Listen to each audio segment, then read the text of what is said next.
面對人力缺口持續擴大，政府於2002年年底推出高端人才通行證計劃。高才通計劃推出就嚟滿2年。22年推出嘅高才通計劃入邊，有一半嘅人選擇全面撤離香港。咁選擇留喺香港嗰超過一半嘅人，咁佢哋嘅發展又如何？原因有啲乜嘢咧？政府統計入邊咧，有25%人咧，佢月薪竟然係高達8萬，其中10% 人咧，甚至乎佢哋 income 咧係有接近每個月12萬，而最 top 最勁嘅1%咧，甚至乎月入係30萬。咁當中呢班人咧，佢選擇係做啲乜嘢嘅行業為主咧？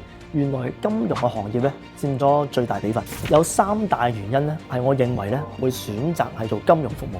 原因一，對於大部分嘅工作嚟講咧，都係講廣東話為主。咁因此咧，語言咧對比於大部分嘅行業咧，可能未必合適。但係反之咧，對於做金融服務，對於做財富管理，由於我哋經常都會接觸好多內地客戶啦，咁因此咧，反而語言咧做財富管理咧，可能係一個優勢而唔係一個劣勢。原因二，正如頭先剛才話啦，佢哋要嚟喺香港，咁當然啦，香港政府係要求或者希望你係多啲時間喺香港住啦，嚟唔喺香港住又點會有生產力呢？因此對於呢啲嘅高才通嘅人士嚟講，有好多可能佢哋本身喺內地咧係有佢哋嘅自己嘅公司啦、營運啦、佢哋生意啦，甚至有佢哋工作啦等等。咁如果要佢哋全職嚟喺香港度做一份朝9晚5、1到5嘅工作咧，可能比較困難。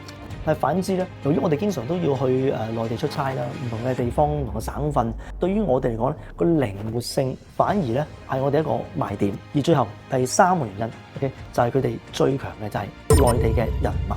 因為喺過去呢10年8年以嚟，特別係喺疫情過後，我留意到內地朋友對於嚟香港到做財富管理啊、購買啲金融產品啊，甚至乎配置佢一定嘅資產，呢個需求係絕對有增無減。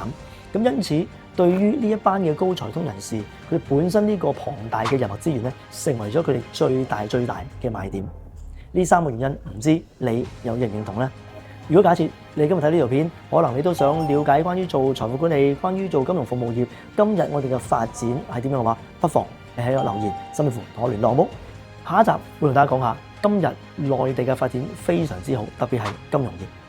對比嚟講，香港今天嘅金融業究竟仲有啲咩優勢呢？其中有2個關鍵嘅點，下一集同大家慢慢分享。下一集同樣時間 Business School 再見大家，拜拜。